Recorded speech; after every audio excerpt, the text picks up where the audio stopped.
Pemirsa, pemimpin tertinggi Gereja Katolik sedunia, Paus Fransiskus dan Imam Besar Masjid Istiqlal Nasaruddin Umar menandatangani deklarasi Istiqlal untuk kerukunan umat beragama. Ya, tapi pertanyaan ini Jessica dan juga pemirsa, apa sih sebenarnya makna penting deklarasi Istiqlal tersebut? Selengkapnya akan kita bahas bersama dengan Imam Besar Masjid Istiqlal, Prof. Nasaruddin Umar. Selamat pagi, Assalamualaikum, Prof. Nasaruddin. Waalaikumsalam warahmatullahi wabarakatuh. Iya, Prof. Terima kasih telah bergabung bersama kami di Selamat Pagi Indonesia. Tapi sebelum kita bahas soal Istiqlal Declaration yang kemarin sudah ditandatangani, ada satu momen ketika Prof. Pada saat itu mencium kening dari Paus Fransiskus dan juga dibalas dengan Paus Fransiskus ini menjabat tangan dan kemudian mencium tangan dari Prof. Nasaruddin. Sebenarnya apa pesan yang bisa dimaknai oleh masyarakat dengan dua simbol yang dilakukan oleh Prof. Nasaruddin dan juga Paus Fransiskus? Itu kalau ini depan masjid katedral itu terowongan yang menghubungkan dua rumah ibadah. Tapi simbol yang ditampilkan oleh yang viral itu simbol jembatan batin ya. Kullu ma kharaja minal qalb waqa'a fil qalb. Segala sesuatu yang keluar dari lubuk hati yang sangat dalam itu pasti akan menembus hati yang sangat dalam. Jadi itu sangat alami, sangat natural. Bagaimana indahnya seorang bapak atau ibu mencium anaknya, betapa teduhnya, dan bagaimana ya seorang anak mencium bapak ibunya atau mencium tangannya, itu juga ada simbol ketenangan, keteduhan. Nah, saya kira itu sangat spontanitas dan sangat nurani dan sangat alami, sangat natural ya. Jadi ada dua cinta yang bersemi di dalam Masjid Istiqlal. Itu membuktikan ayat bahwa walaqad karramna bani Adam, Allah memuliakan anak cucu Adam ya. Anak cucu Adam itu kan apapun agamanya, apapun etiknya, wajib hukumnya untuk dimuliakan. Akrimud dhaif walau kana kafiran, muliakanlah tamunya sekalipun tamu itu non muslim. Nah, jadi kita buktikan dalam bentuk fakta bahwa terowongan itu dan juga joint parking itu juga adalah bukti bahwa Istiqlal itu bukan hanya menteorikan, bukan hanya mewacanakan toleransi, tetapi membuktikan. 17 Agustus yang lalu kita upacara keagamaan lintas agama. Semua berpakaian kebesaran agamanya masing-masing, menghormati bendera merah putih dalam rangka 17 Agustus. Itu sangat viral juga dan itu belum pernah terjadi sebelumnya. Kemudian juga kita ada setiap hari Jumat itu kesegaran jasmani, jantung sehat, ya loncat-loncat di hadapan masjid dengan berpakaian santun untuk mencari kesehatan fisik ya kan. Nah habis itu kita kadang-kadang interfaith walk ya, jalan keliling untuk memanfaatkan sekitar Monas yang halamannya luas itu, lintas agama ya. Jadi Istiqlal itu menjadi melting pot, tempat perjumpaan lintas agama, lintas budaya. Ya istilah saya kemarin itu Istiqlal itu ada big house for humanity, rumah besar untuk kemanusiaan itu adalah Istiqlal. Sehingga kita akan mewujudkan Istiqlal bukan hanya tempat beribadah ya, tetapi juga pemberdayaan warga bangsa, pemberdayaan umat khususnya. Dan bagaimana kita memperoleh manfaat sebesar-besarnya dari masjid ya, dan ini yang kita harapkan. Paus ya saya kira tidak gampang memilih objek untuk dikunjungi, tentu ada sambung rasa, sambung rasio di situ ya. Nah inilah dipilihnya Istiqlal itu saya kira bukan tanpa alasan. Tentu Paus juga sebagai seorang yang nomor satu di Katolik itu punya pertimbangan, dan kita sebagai tuan rumah ya, alhamdulillah kita bisa menjadi rumah yang baik. Terima kasih. Ya, ini tentunya menjadi sebuah contoh juga untuk masyarakat. Ada kemudian perbedaan di situ, tapi kemudian bisa rukun begitu ya, Prof. Nasaruddin. Tapi kita harus tahan dulu perbincangan karena kita akan sama-sama melihat bagaimana situasi terkini di depan gedung Kedubes Vatikan. Saat ini banyak massa dan juga rekan-rekan media yang sedang berkumpul karena hari ini dijadwalkan Paus Fransiskus akan berangkat lagi ke agenda berikutnya atau kunjungannya di Asia Tenggara, salah satunya yaitu di Papua Nugini, kemudian di Timur Leste dan juga Singapura. Tapi kita akan lanjutkan kembali perbincangan bersama dengan Prof. Nasaruddin Umar usai jeda headline news berikut ini. Tetaplah bersama kami pemirsa di Selamat Pagi Indonesia. Anda menyaksikan Breaking News Metro TV, pemirsa, saya Iqbal Himawan. Pemimpin tertinggi Gereja Katolik sedunia, Paus Fransiskus dan Imam Besar Masjid Istiqlal Nasruddin Umar kemarin menandatangani deklarasi Istiqlal untuk kerukunan umat beragama, dan nanti rencananya Paus Fransiskus akan segera bertolak menuju ke tujuan selanjutnya dalam kunjungan di Asia Pasifik kali ini. Nanti rencananya akan bertolak pada pukul 9.45 waktu Indonesia Barat dengan menggunakan pesawat Garuda Indonesia untuk menuju ke Papua New Guinea dan selanjutnya ke destinasi selanjutnya dalam rangkaian tur Asia Pasifik kali ini. Kita akan membahas lebih lanjut bersama Prof. Nasaruddin Umar yang merupakan Imam Besar Masjid Istiqlal yang kemarin sempat berinteraksi langsung dengan Paus Fransiskus. Prof. Nasaruddin, apakah masih bisa mendengar kami? Assalamualaikum. Ya, alhamdulillah. Waalaikumsalam warahmatullahi wabarakatuh. Baik, Prof, kemarin kan banyak pesan yang disampaikan oleh Paus Fransiskus. Dan ini menyebar tidak hanya kepada umat Katolik saja, tapi seluruh umat beragama turut membahasnya, baik itu disuarakan langsung pada saat mereka berkumpul atau melalui media sosial masing-masing. Nah, artinya apakah selain pesan-pesan universal, ada yang sangat relevan dengan kondisi terkini yang sedang terjadi di Indonesia, Prof. Nasar? Iya. Isu yang kita angkat kemarin itu memang ini kan sudah dibahas lebih dari 1 bulan ya. Ya. Karena juga mengikuti perkembangan antara Paus dengan Grand Sheikh Al-Azhar pada tahun lalu itu di Abu Dhabi. Nah, kami tidak ingin tumpang tindih ya, maka itu kita mencoba mengangkat 2 persoalan yang sangat aktual. Pertama, menyangkut masalah terjadinya krisis kemanusiaan di Timur Tengah, di Ukraina karena perang. Dan yang kedua, kita juga ingin mengangkat suatu persoalan yang sangat mendasar, yaitu kerusakan lingkungan yang terjadi dalam dekade terakhir ini, 2 dekade terakhir ini. Bahkan menurut data yang kita peroleh, jumlah kematian yang disebabkan oleh kerusakan lingkungan jauh lebih besar daripada jumlah yang korban akibat perang. Maka itu 2 faktor penyebab krisis kemanusiaan ini kita harus selesaikan. Ya, kita istilahkan bagaimana menghindarkan segala sesuatu yang bisa menyebabkan terjadinya krisis kemanusiaan. Pertama, menyangkut masalah peperangan. Nah, kita bersama, ya, saya dengan Paus bersepakat dari beberapa waktu yang lalu ya, untuk mengangkat masalah kemanusiaan ini. Ya, kemudian diistilahkan dengan terjadinya fenomena dehumanization of humanity ya. Jadi terjadinya semacam kekerasan terhadap ya, anak-anak, perempuan, orang lanjut usia yang tidak berdosa karena konflik ini. Nah, bagaimana memberikan semacam kesadaran kepada seluruh warga masyarakat bangsa, bukan saja Indonesia tapi umat manusia sedunia, untuk berusaha menghindarkan konflik apalagi peperangan. Yang kedua juga bagaimana umat beragama ini ya menyadari bahwa lingkungan hidup ini merupakan faktor yang sangat penting untuk kelangsungan kehidupan umat manusia. Semakin bagus kualitas sumber daya alam kita, maka semakin sehat kehidupan umat manusia itu.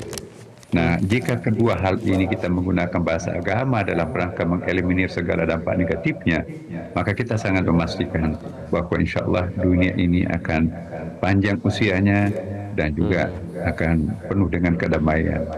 Nah, disinilah pentingnya bahasa agama untuk kita gaungkan di dalam kehidupan bermasyarakat ini. Dan sekaligus juga untuk mengaktualkan kualitas kehidupan beragama di dalam masyarakat. Tanpa agama, masyarakat manusia ini nanti akan mengalami degradasi ya. Nah, karena itu pesan ganda di sini. Secara praktis bagaimana menurunkan angka krisis kemanusiaan ini bahkan sampai ke titik yang paling rendah akibat karena konflik, dan juga kita akan mencoba menyetop ya akselerasi kerusakan lingkungan akibat tangan-tangan jahil umat manusia ini. Ini bahkan sekali lagi dengan spesifik ya, Prof ya, soal sumber daya alam ini. Pesan dari Paus Fransiskus adalah jangan sampai kekayaan alam Indonesia seperti emas ini menjadi alasan untuk saling bertikai satu sama lain. Itu kemarin pesan yang disampaikan oleh Paus Fransiskus. Prof Nasar tentu sudah bertemu dengan banyak tokoh agama, baik itu tokoh negara maupun tokoh agama dunia seperti ini. Nah, yang Anda tangkap dari pengalaman pribadi saat berinteraksi dengan Paus Fransiskus kemarin, Prof, apa yang Anda tangkap kualitas yang berbeda dari sosok Paus Fransiskus ini, Prof. Nasar? Pertama ya, kan saya rasakan sendiri beberapa kali saya ketemu juga, bahkan Paus yang meninggal itu ya, saya juga diundang khusus pada saat pemakamannya dulu ya, Paus Benediktus itu ya. Bahkan saya termasuk penandatangan dari Abrahamic Religion Circle, saya sendirian mewakili Islam di Asia ya, pada waktu itu, sama rekan saya di ponakannya Raja Abdullah di Prince Ghazi ya, di Jordan. Jadi surat itu ditandatangani, bahkan disetujui sendiri oleh Paus pada waktu itu, kemudian menyebar ke seluruh komunitas umat beragama, khususnya di Katolik. Nah, kita juga mencoba menggalang Abrahamic Circle Under 30 ini juga digagas juga di Timur Tengah. Kenapa Under 30? Kan? Karena lebih gampang, lebih mudah menggerakkan kegiatan bertoleransi ria ini di kalangan anak-anak under 30 di bawah 30 tahun ini ya. Kalau di atas 30 tahun mungkin pernah terlibat di dalam suasana yang sangat real, misalnya perang dan sebagainya. Tetapi anak-anak muda ini perlu digalang dengan bahasa yang sangat-sangat universal. Karena kan Islam, Katolik, Protestan ini, dan tentunya juga tidak jauh beda dengan agama-agama lain. Message agama itu kan sebetulnya itu adalah keluhuran budi pekerti, keluhuran jiwa, keluhuran berpikir. Ya, itulah yang menjadi topi-topi sentra setiap agama. Nah, kalau kita semuanya bertanggung jawab untuk mengaktualisasikan pesan-pesan luhur pada setiap agama ini, itu sangat berkontribusi untuk terciptanya sebuah dunia yang damai, tenang, dan produktif ya kan. Nah, kita mulai dari Istiqlal dan katedral dan disaksikan sendiri, bahkan ditandatangani sendiri oleh Paus ya, orang nomor 1 di Deklarasi Istiqlal ya, yang kemarin akhirnya disepakati dan ditandatangani. Ada satu hal yang kami rasakan sendiri yang tidak pernah saya rasakan di tempat lain dengan Paus ini. Ada hubungan emosional yang sangat dalam. Kemarin di Istiqlal itu teman-teman semuanya itu bahkan melampaui protokol. Jadi protokol boleh dikatakan tidak seketat dengan di tempat-tempat lain mungkin, tapi ada kesadaran religi yang sangat kuat di antara para hadirin kemarin itu. Ya tidak ada, ya kalau kita lihat tim pengamanannya itu sangat terbatas, tetapi kok rasa ingin mengendalikan diri masing-masing ini, saya tentu berterima kasih kepada para undangan ya. Kemudian yang sangat ini kemarin itu saya berdua itu kan, saya keuntungannya saya kapal pakai bahasa Inggris tapi sepertinya kurang nyambung ya ketika berbicara sepanjang jalan menuju ke terowongan itu.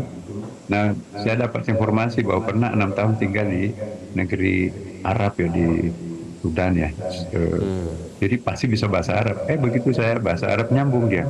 Nah, jadi itu sampai juru bicaranya apa perlu saya terjemahkan Pak? Saya bilang nggak usah, karena beliaunya kan juga bisa komunikasi ya. Nah, jadi sepanjang jalan itu saya komunikasi dengan bahasa Arab dan alhamdulillah menambah hubungan emosional kami berdua ya. Saya seperti saya memegang tangan bapak saya ya, almarhum. Jadi saya mencium keningnya, kepalanya ya, seperti saya mencium bapak saya sendiri. Dan di luar dugaan